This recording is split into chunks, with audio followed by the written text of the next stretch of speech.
Welcome to Q Republic. Thank you for tuning in. Subscribe, like and share.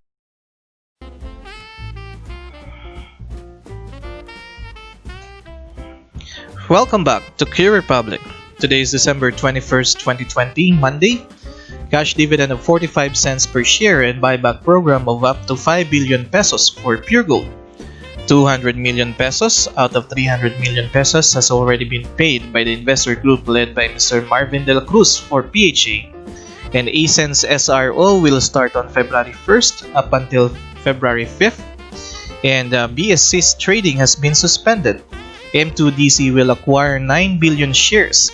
BSC's authorized capital stock will be increased. Check po natin yung mga news na yan later, pati na rin po yung reaction ng ating market. Ang mga stocks na re-reviewin po natin for today, these are AC Energy, BSC, Marimart, San Miguel Corporation, PHA, MRC, JFC, Pure Gold, Macroasia, Frutas, and Rojas and Company Incorporated. Sa mga bago po nanonood ng video na ito, inaanyayahan ko po kayo to subscribe on this channel para maging updated po kayo sa mga bagong videos na nilalabas po natin, particularly sa mga insights na binibigay po natin sa ating mga stocks. Like and share this video as well para mapagbigay insights din po tayo sa iba. Maraming salamat po.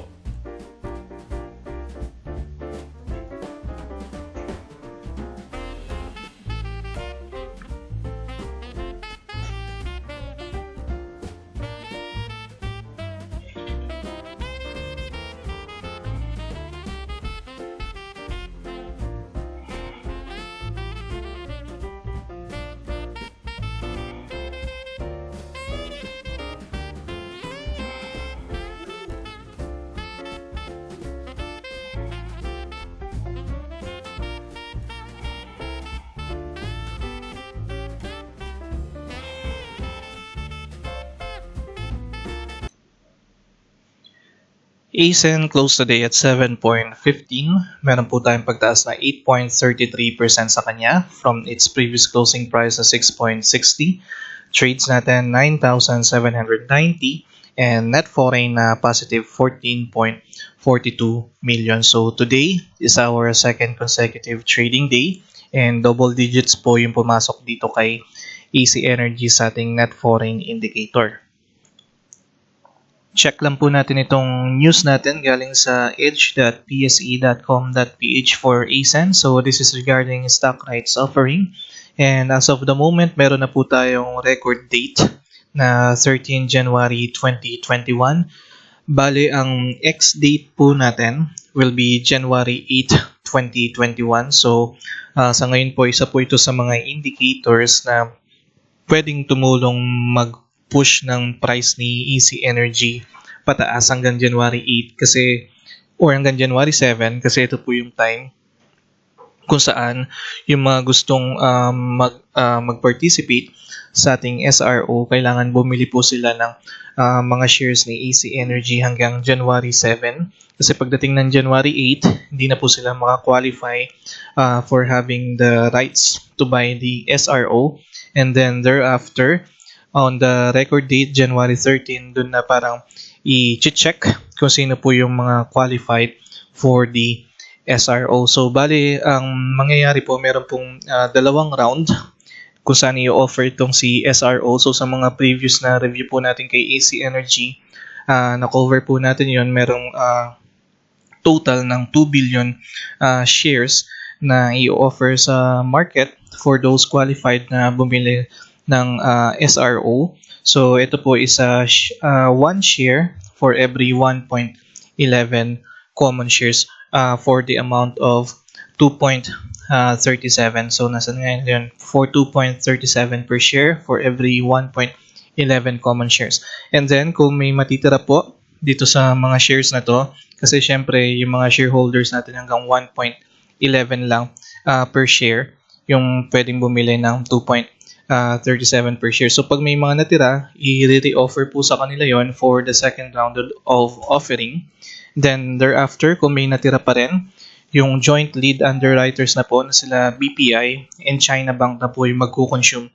So therefore, lahat po ng 2 billion shares na to will be fully consumed either by the shareholders or by the joint lead underwriters. So ang pinaka chine-check po natin ngayon for the moment is ito pong mga dates na to, yung ex-rights date natin and record date. Pati na rin yung pag-start ng pag-offer ng SRO will be February 1 hanggang February 5. So you can double check this news under edge.pse.com.ph. Dito po sa chart ni AC Energy, meron po tayong resistance around 7.46 area and then support around 6.99 area. So makita po natin sa dalawang trading days na nakalipas po dito kay AC Energy including today, napakalaki po ng ginagawa po nating buying volume or ng market dito po kay AC Energy. Checking our MACD, makita rin po natin na papunta na po sa taas itong ating purple line to crossover itong ating orange line. So meron po tayong malakas na momentum na nakikita dito kay AC Energy because of these two buying volume na nakalipas po dito kay AC Energy. So ngayon po nakikita natin na nabasag po ni AC Energy or ng ating market itong 7 peso area, and then yung tinatry po nating puntahan ngayon is itong 7.46 area. Checking our stochastics, we are currently here at the level of 100. So meron lang tayo ditong parang maximum na 103. So ina-anticipate po natin or ina-speculate po natin si AC Energy na mag-close lang dito by tomorrow somewhere in between ng 7.15 to 7.45 or 46 area, kasi kailangan po munang mag-bounce nitong ating stochastics bago po natin tuluyang basagin itong 7.46 area. So very strong momentum pa rin po itong si AC Energy or very strong momentum na po itong si AC Energy kasi nalampasan na po natin itong ating consolidation period sa kanya na merong like 25 calendar days tayo nag-consolidate between 6.08 to 6.43. So ngayon po, there's a chance or there's a high probability na mabasag natin tong 7.46 area within the week. So maximum maybe Wednesday. Baka bukas lang magpahinga muna tayo somewhere around 7.30. Then the day after tomorrow is mabasag natin tong 7.46 resistance natin. So sa may mga hawak pong shares dito kay AC Energy, maganda po yung momentum na ginagawa natin. Tingnan niyo po itong buying volume na meron tayo kay AC Energy. So there's a strong chance na umakyat pa po itong price natin kay AC Energy. And sa mga gusto pong pumasok kay AC Energy as of the moment, tingnan po natin kung gaano kataas na po yung tinaas natin dito kay AC Energy. So from this range kung saan nag-consolidate tayo, and ngayon nandito tayo ngayon sa area niya at 7.15. So meron na tayong like maximum 15%. So hindi pa naman siya ganun kataas. Pero kung bukas ka palang papasok sa kanya, halimbawa makuha mo siya around 6.99 or 7 pesos. And then hintayin mo siya hanggang 7.45. Meron ka pa rin 6% na pwedeng i-gain sa kanya sa iyong portfolio. So check niyo po maigi yung magiging options natin for AC Energy. So today po, December 21st, 2020, meron po tayong trading suspension dito kay BSC. This is because of this Memorandum of Agreement between BSC and MAP 2000 Development Corporation or itong si M2DC. So ito pong si M2DC will acquire at least 67% of the outstanding capital stock of the company. So subject po siya sa parang approval ni SEC. So currently, ito pong si BSC natin, meron ng po siyang 2.5 billion authorized capital stock. They are going to increase it into 5 billion pesos para po mapagbigyan itong si M2DC to acquire its 9 billion primary shares. So upon approval po siya ni SEC. So ito pong si M2DC is isang real estate acquisition, development, and management, and as well as in investing in real properties and acquiring shares of stocks of viable corporations to exercise rights of a shareholder. So in other words po, merong magsusubscribe na company dito kay BSC for at least 9 billion primary shares. So kaya po nagkaroon tayo ng trading suspension para po mag-grasp maigi ng ating mga investors and traders itong current news ni BSC. So as of the moment, wala pa po tayong lifting date or lifting time sa kanya, but you can always check this at edge.pse.com.ph para maging updated po kayo kung kailan po malilift yung ating trading suspension for BSC.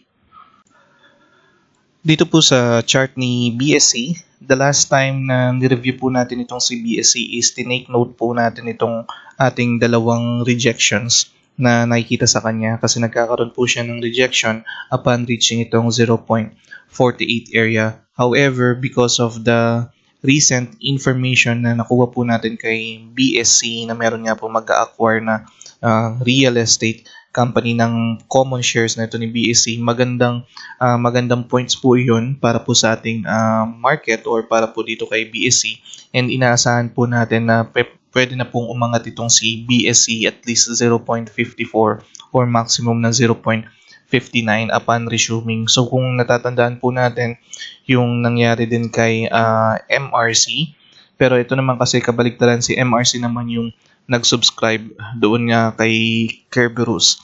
Dito naman kay BSC, merong magsusubscribe na company. So either way, magandang points po yung mangyayari or nangyari kay MRC at mangyayari dito kay BSC. So please be mindful lang if ever gusto nyong pasukin itong si BSC upon resuming kasi baka makita tayo ng mga higher bid like 0.59 or 0.54 just like what happened kay MRC on its first day nung nag-resume siya, and then nagkaroon po tayo ng massive na pagbaba sa kanya kasi nagkaroon tayo ng parang higher price ng opening and then kinain po siya kagad ng ating mga traders. Kasi kung titingnan po natin, kung nakapag-invest po yung ating mga traders as low as 0.30 area, dito pa lang po sa area ng 0.48 meron na silang 59%. What more, kapag narating po nila itong 0.54, meron na silang 77%, and dito sa 0.59, meron na silang 96%. So definitely magkakaroon po ng profit taking talaga in case man sa mataas na price po siya magsisimula. So kung sakaling nagpaplano kayong pumasok dito kay BSC, I suggest maging active kayo at that day. So opening pa lang ng market, tingnan ninyo kung mataas ba yung bid na binibigay ng market. Kung mataas, i-observe nyo muna.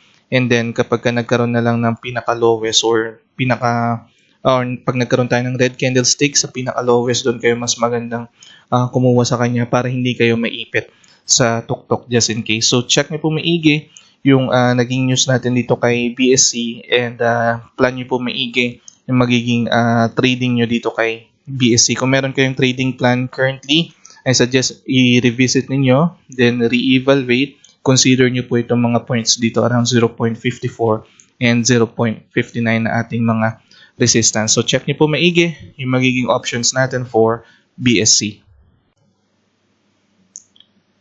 Merrimart closed today at 6.20. Meron po tayong pagtaas na 5.98% sa kanya from its previous closing price na 5.85. Trades natin 6,770 and net foreign na 7.1 million. Today is our fourth consecutive trading day na meron pong support coming from the foreign investors para dito kay Merrimart. Dito po sa chart ni Merrimart, meron po tayong resistance around 6.20 area and then support around 5.80 area. So very unusual po yung naging buying volume natin today. Kasi during this time, kung saan nagko-consolidate po tayo sa kanya for like 16 trading days or 24 calendar days, yung nagiging buying volume lang po natin is maliliit compared dito sa ating buying volume na nangyari today. Checking our stochastics dito po sa ating momentum. So very strong momentum po yung nangyari. Naiwan po ng ating blue line itong ating red line indicating na very strong momentum nga po yung nangyari. And currently nandito tayo sa overbought area around 84 level. Meron po tayo ditong maximum sa kanya based on its history around 100 level. So we are speculating that maybe tomorrow we can already break itong ating resistance around 6.20 area, and we're going to challenge itong 6.40 area. If yung pananaw po natin sa kanya is very positive, dahil nga po dito sa malaking buying volume na nangyari sa kanya, it could be na masundan po ito ng panibagong buying volume by tomorrow. So just like what happened on this one, November 18, meron po siyang panibagong buying volume na nangyari sa kanya. And yun nga po, ang tagal na po natin nagko-consolidate dito sa area na to, and the market now decided na pataasin na po or pagalawin na po itong ating price sa kanya. So there is a high probability na mabasag natin tomorrow itong 6.20 area, and maybe by Wednesday mabasag din natin itong 6.46 area. So hanggat hindi pa po naman tayo nauntog dito sa 100 level, there's a chance na mabasag natin yung mga resistance na nakaharang dito kay Mary Mart. So yung parang ating pinaka-strong resistance na tinitingnan dito is around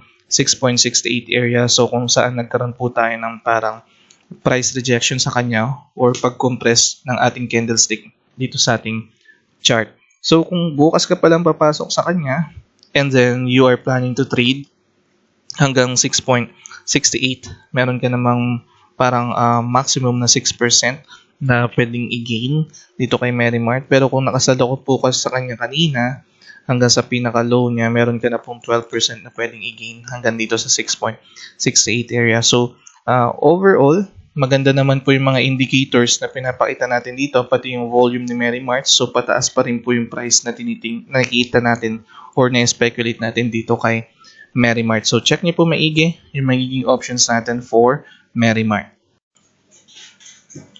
San Miguel closed today at 133.50.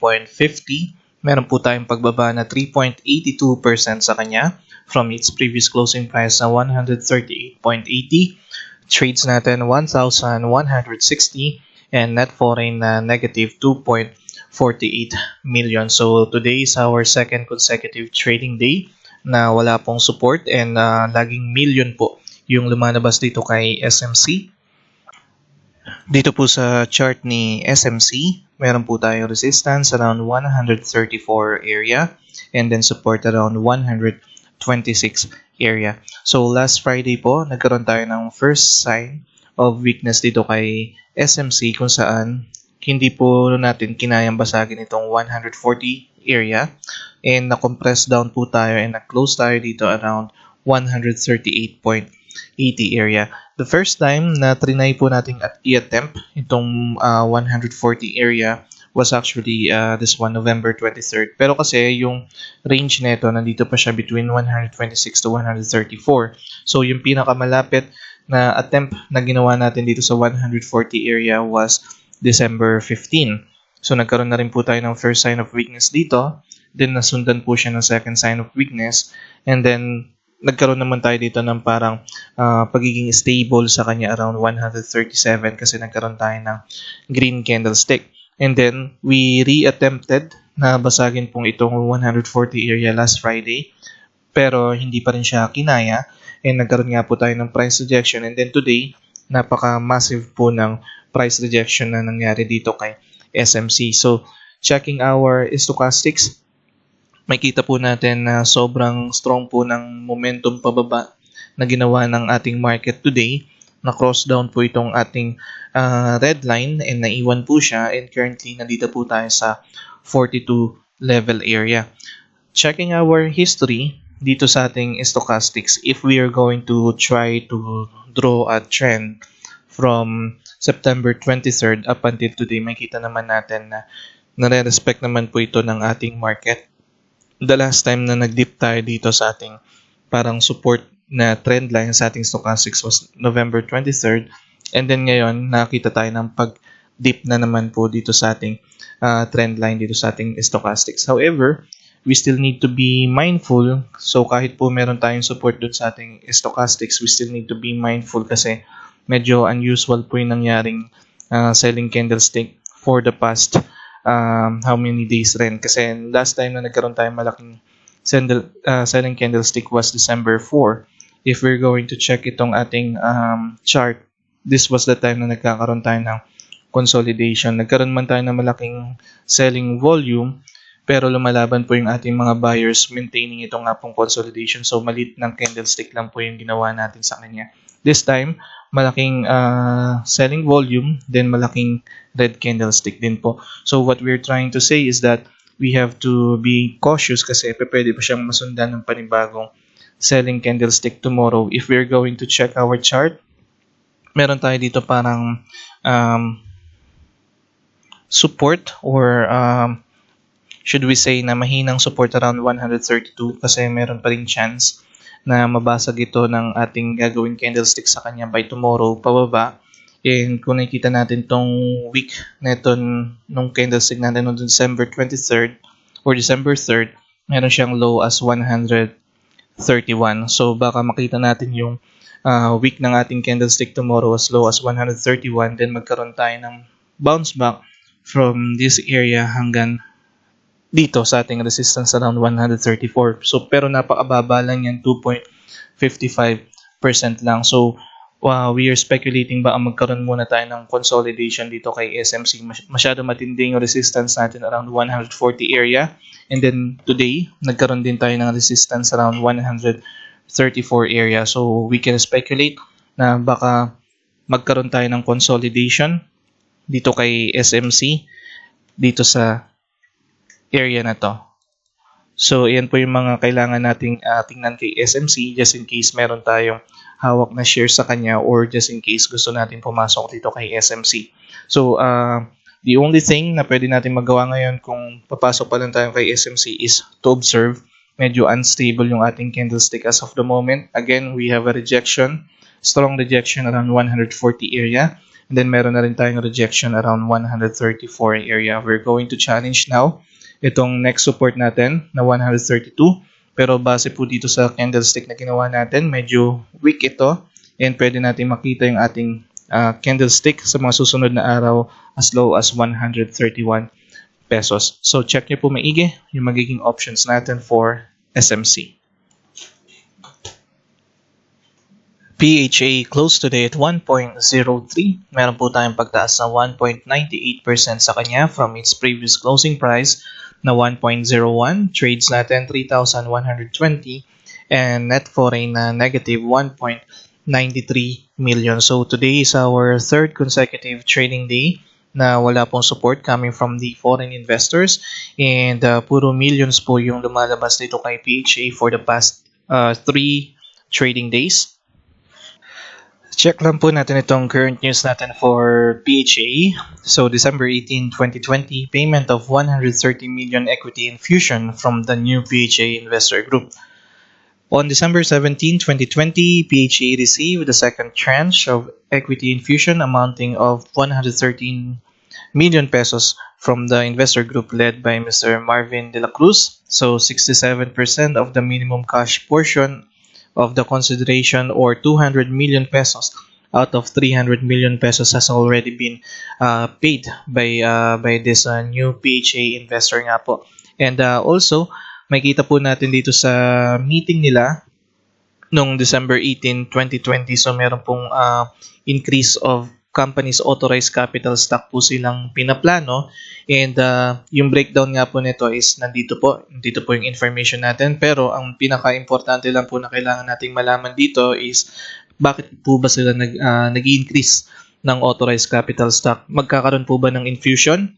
Pero ang sinabi po nila dito is that yung rationale po nila for this one is to allow additional share subscription of new investors and other equity fundraising activities in the future. So sinabi po nila dito, there might be a fundraising activities in the future. So there could be an FOO na pwede mangyari dito kay PHA for their fundraising pero hindi pa po siya sinasabi specifically. Ang ginagawa po nila ngayon for the current time for their increase of authorized capital stock is for this new investor nga po na led by Mr.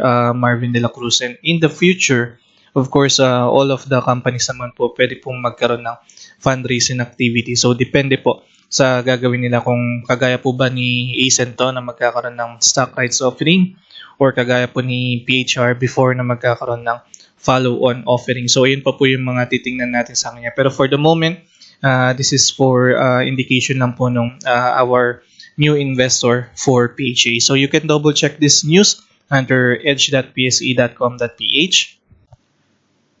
Dito po sa chart ni PHA, meron po tayong resistance around 1.05 area and then support around 0.97 area. So the last time na ni-review po natin itong si PHA, meron po tayo dito nakitang sign of weakness around 1.20 area kung saan tayo nagkakaroon ng price rejection sa kanya. That's why we have speculated na pwede pong bumaba itong price ni PHA dito sa binax out nating area. Kung titingnan po natin itong si PHA into a bigger picture, meron po tayong nakikita sa kanyang uptrend na ginagawa na supported po ng ating moving average 20 and inside po ng ating trend line, meron naman po tayong moving average 9 na nasa loob ng ating trend line. And kung makikita po natin, ang ginagawa po ng ating market ngayon is pinapababa lang po yung ating candlestick dito sa ating moving average 9 and then nagkakaroon po ulit tayo ng pag-spike up sa kanya. So we can speculate na pwede pa po masundan itong panibagong maliit na candlestick by tomorrow kasi kung makikita po natin dito, kapag dumidikit na po tayo sa moving average 9, medyo nagsusunod-sunod po yung ating maliliit na candlestick. So, pwede pa rin po natin ma-observe dito kay PHA na mag-consolidate muna tayo dito somewhere in between 0.97 to 1.03 touching itong ating moving average 9. Checking our stochastics sa ating momentum, naka-cross down po itong ating blue line dito sa ating red line. So, medyo may weakness po tayong na-observe sa kanya. And currently, nandito po tayo sa 58 level area. Ang maganda pong sign na pwede natin gawin dito sa ating stochastics is mag-crossover po ulit itong ating blue line dito sa ating red line para magkaroon tayo ng strong momentum.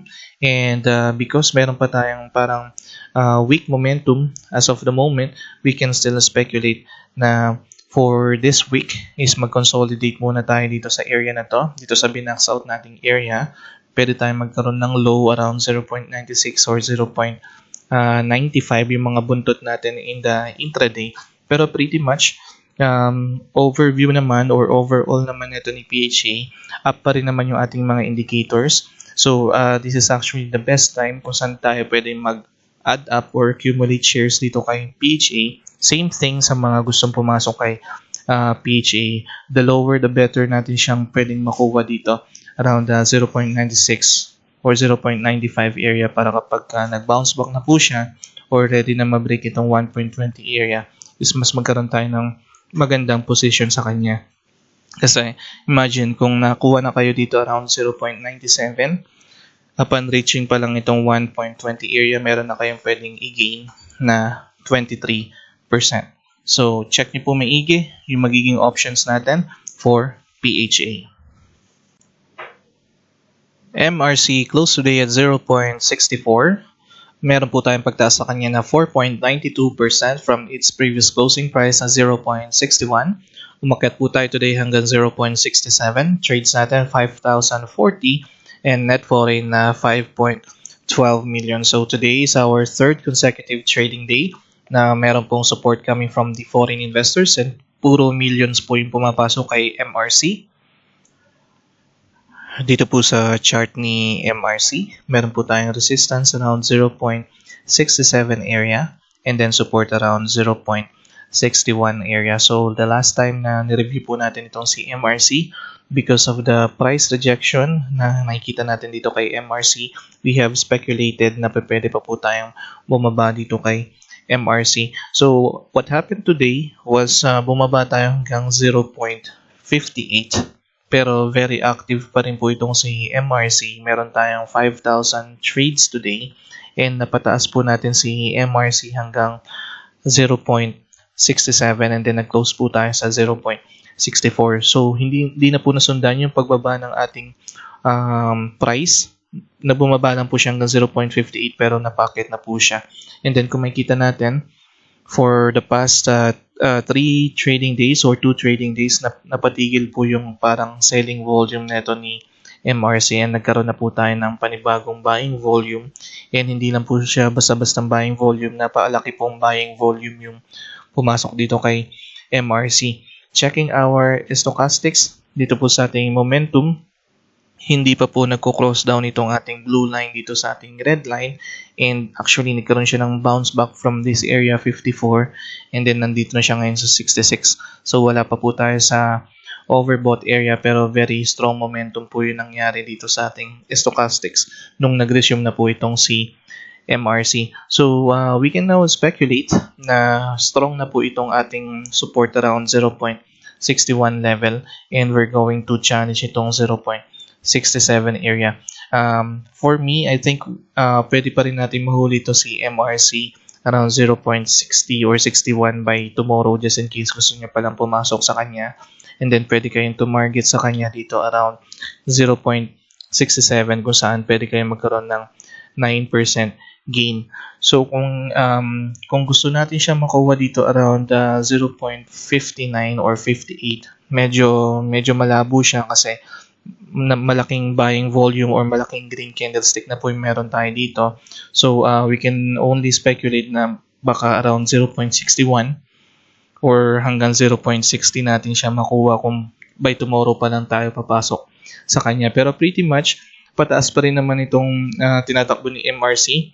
So regardless kung mga 0.63 ka na makuha, upon reaching 0.67, meron ka pa rin namang 7% gain. So ang tinitingnan po natin dito is meron tayong major resistance around 0.72 area. So ito yung pwede natin maging target price as of the moment, kasi meron ka na agad magiging 14% kung sakaling makapasok ka dito sa area na to. Kaya dito tayo maka-experience ng parang matinding price suggestion sa kanya upon reaching itong 0.72.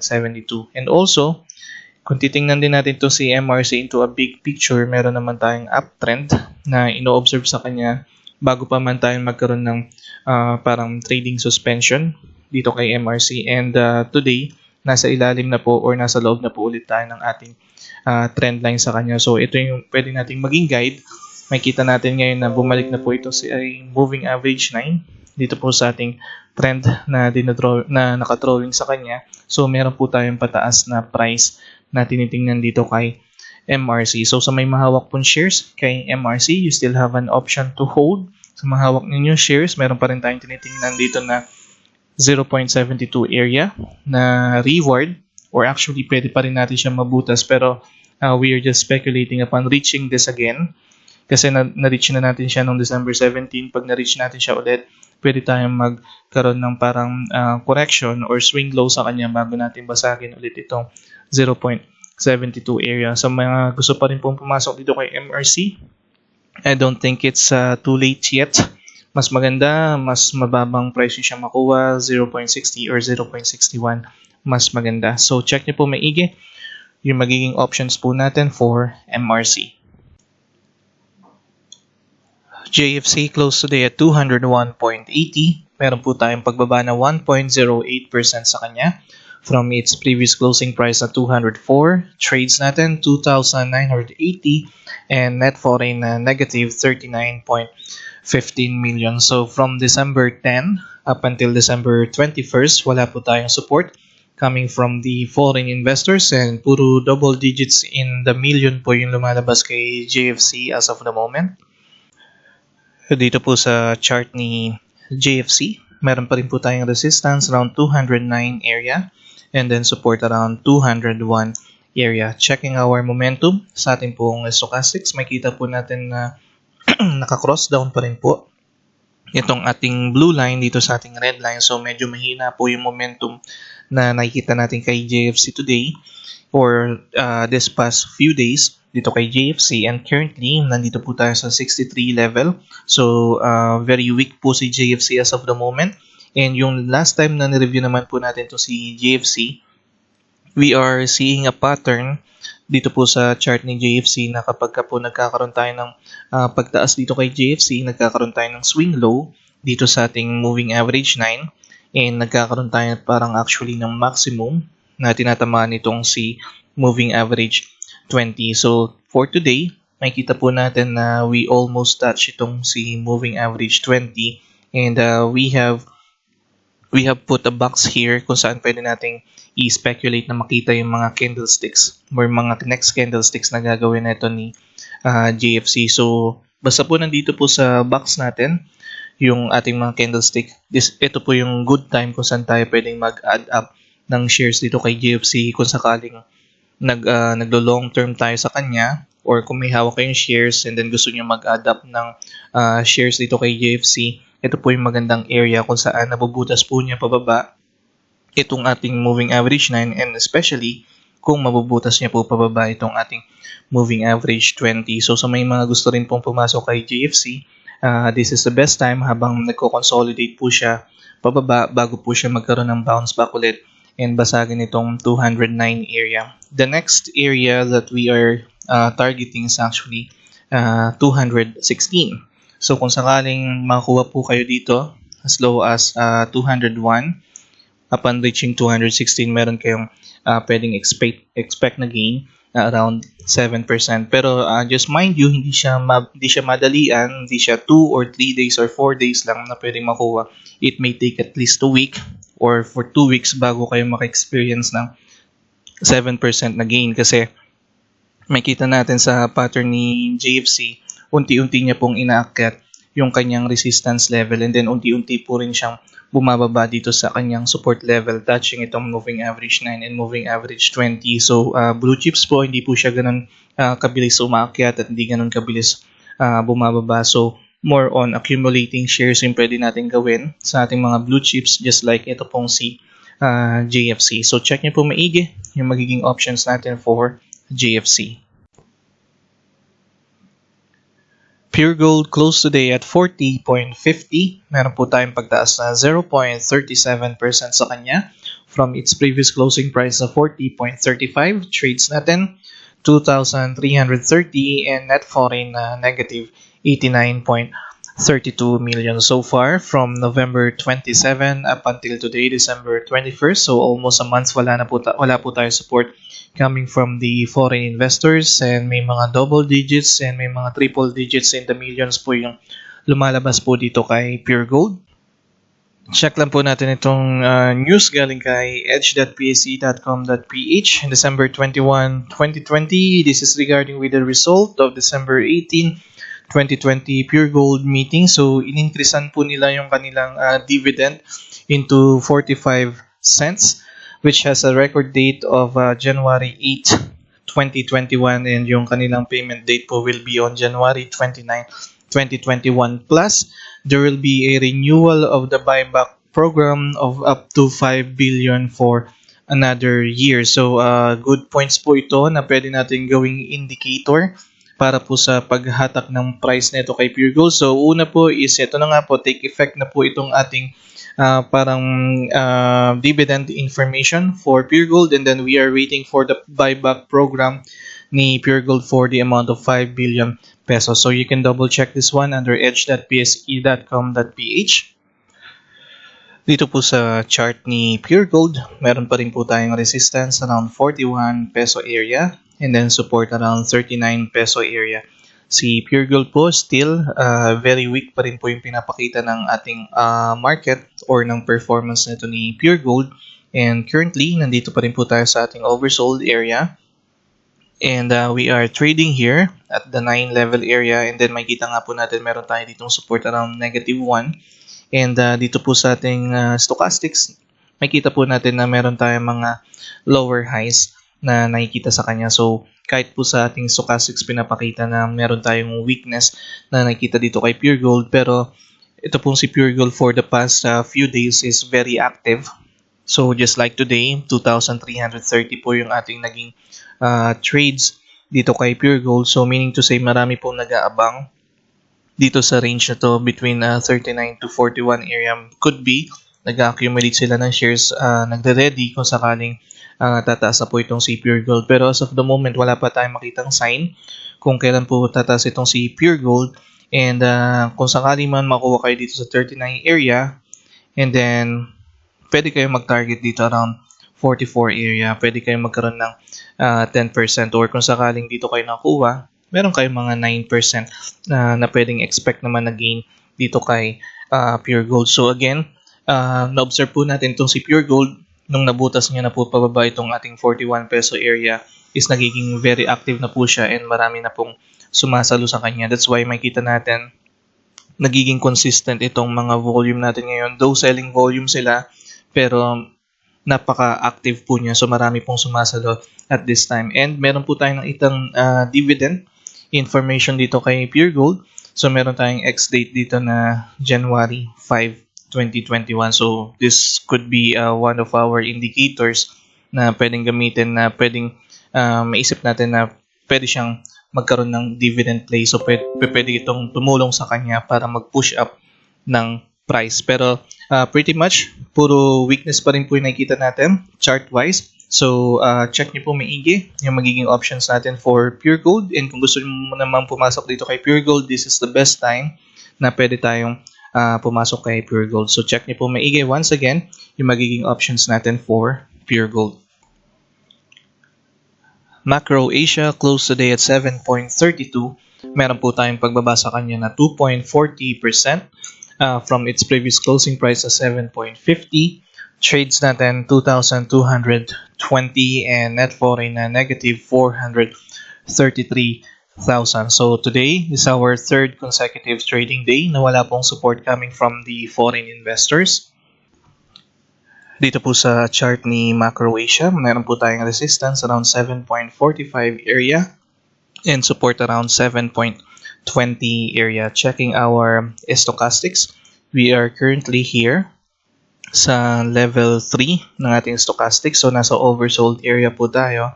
And if we're going to check its history, pwede po tayong bumaba dito as low as negative 1. So meron pa po tayong pwedeng ibaba dito sa ating stochastics. So having said that, pwede pa po nating makita or ma-speculate itong si Macro Asia na bumaba pa dito sa ating 7.20 area. If we're going to check, currently nagtitrade na po tayo below moving average 9 and below moving average 20, and we are now heading towards down dito sa ating moving average 50. Meron din po tayong ino-observe na mga lower highs dito kay Macro Asia beginning November 25. However, ang maganda po ngayon sa ginagawa ni Macro Asia is nagkakaroon po tayo ng parang continuation dito sa long-term trend channel na meron tayo sa kanya beginning October 16. Kasi ito po yung parang kanyang normal na ginagawa bago siya nagkaroon ng malakas na momentum pataas. So naiwan niya po kasi itong trend line na to, and then ngayon bumabalik po siya dito sa ating trend channel. So we can still speculate since pwede pa tayong bumaba kay Macro Asia, pwede pa nung bumaba yung price natin around below 7.20 area. So sa mga nag-accumulate ng shares dito kay Macro Asia, ito po yung best parang best place or best price na pwede nating makuha si Macro Asia. Siguro around 7.15 or pwede pang mag-maximum ng 7.10. Pwede natin ma-observe yung ating candlestick or parang yung wick natin sa intraday. Baka pwede natin siya mahuli dito sa 7.10. And then pag nahuli natin siya sa 7.10, and then kung trading yung plan natin, mag-bounce back siya dito sa 7.40 area, meron na kayong mga at least 4 to 5% na pwedeng i-gain dito kay Macro Asia. So more on pababa, yun nakikita natin dito kay Macro Asia, and then after, we can speculate na baka mag-consolidate muna siya. We don't know how long siya pwedeng mag-consolidate, pero yun nga po yung best price natin pwedeng ma-observe siya is dito sa loob ng ating long-term trend channel, pati na rin po dito sa binax out nating area sa kanya. So check niyo po maigi yung magiging options natin for Macro Asia. Frutas closed today at 1.79.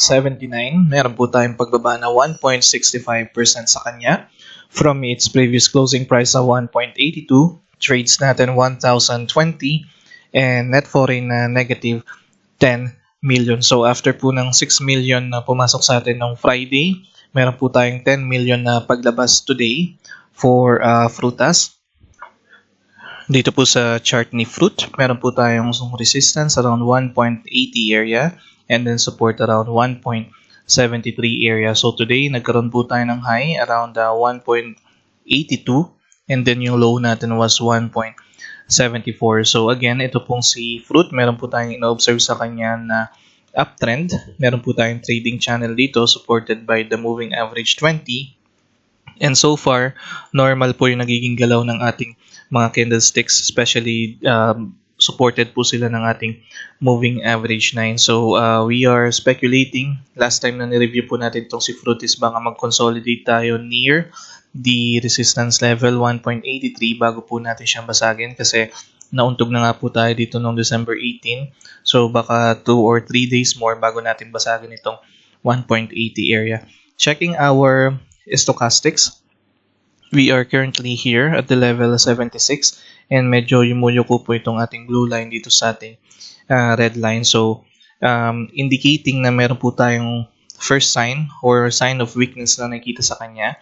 So since nagkaroon tayo ng parang red candlestick dito, pwede nating ibaba itong ating box na ino-observe sa kanya between 1.73 to 1.81. So pretty much overall naman, pataas pa rin po itong si Fruit, pero ito po yung time na magko-consolidate tayo sa kanya just like what happened during this area kung saan makita po natin nagkaroon tayo ng consolidation upon reaching itong resistance level. So same thing, baka magkaroon din po tayo ng consolidation dito within the week sa 1.73, between 1.73 to 1.83 bago po natin mabasag yung ating resistance. So check nyo po maigi yung magiging options natin for Frutas. RCI closed today at 1.46. Meron po tayong pagtaas na 0.69% sa kanya. From its previous closing price na 1.45, umakyat po tayo hanggang 1.49 today. Trades natin 359 and net foreign na positive 309,000. So today is our third consecutive trading day, or should we say continuation po siya ng pagpasok ng ating foreign investors from December 10, except lang po yung nangyari noong December 16. Dito po sa chart ni RCI, meron po tayo ditong current resistance around 1.50 and then support around 1.41. Checking our momentum dito po sa ating stochastics, we are currently trading here at the 86 level, so nasa overbought area naman po tayo. Kaya lang meron po tayong parang pagpapahinga ng ating momentum dahil naka-cross down po itong ating blue line dito sa ating red line. So makita po natin na meron tayo ditong consolidation na nangyayari dito po sa ating last 3 candlesticks around 1.44 to 1.46 area. Pero ang maganda po sa ginagawa ni RCI ngayon is nagkakaroon po tayo ng consistent buying volume sa kanya. And kung mapapansin po natin, nagkaroon tayo ng swing low dito sa ating moving average 9 and then umakit na naman po itong ating moving average 9. That's why nabasag po nitong tatlong candlestick itong ating trend line or trading channel na ino-observe dito kay RCI. So with that being said, kasi ito pong tatlong candlestick na to nagko-consolidate po. And then nakikita natin na pinapatibay po nila itong 1.44 area. So kumbaga parang meron tayo ditong immediate support around 1.44 area kung saan nagkakaroon po tayo ng consolidation currently dito kay RCI. So within the week, we are speculating na pwede po natin mabasag itong 1.50 area. And then yung ating next na target sa kanya is 1.56. If by any chance nakasaluka po sa kanya dito around 1.44 area and then magkaroon ka po ng target around 1.56, meron ka pong pwedeng expect na 8% gain sa kanya. So, pero be mindful lang kasi ito pong si RCI, medyo hindi po ganun karami yung ating mga traders dito. So, today meron lang tayong mga around 359. So, yung ina-speculate natin within the week na pagbasag dito kay sa resistance natin around 1.50 is hindi pa siya ganun ka 100% kasi yung trades nga po natin is around 359 lang. So, baka unti-unti nating abutin itong 1.50. So, if not this week, probably by next week, pwede natin mabasag itong 1.50 area kasi nga po sa numbers ng ating traders, hindi po siya ganun kadami. Pero overall naman, maganda naman po yung ating mga indicators na nakikita sa kanya. And then yun nga po, meron tayo ditong immediate support around 1.44. So there is still a good chance na mabasag natin tong 1.50 area. So check niyo po maigi yung magiging options natin for RCI. And that's it for today. Kung nagustuhan niyo po itong video na ito, please like it and share it as well para mapagbigay insights din po tayo sa iba. At sa mga bago pong nanonood ng video na ito at patuloy na sumusubaybay po sa atin, I'm inviting you to please subscribe on this channel para maging updated po kayo sa mga bagong videos na nilalabas po natin, particularly sa mga insights na binibigay po natin sa ating mga stocks. Maraming salamat po. Merry Christmas. I'll see you soon. Q Republic.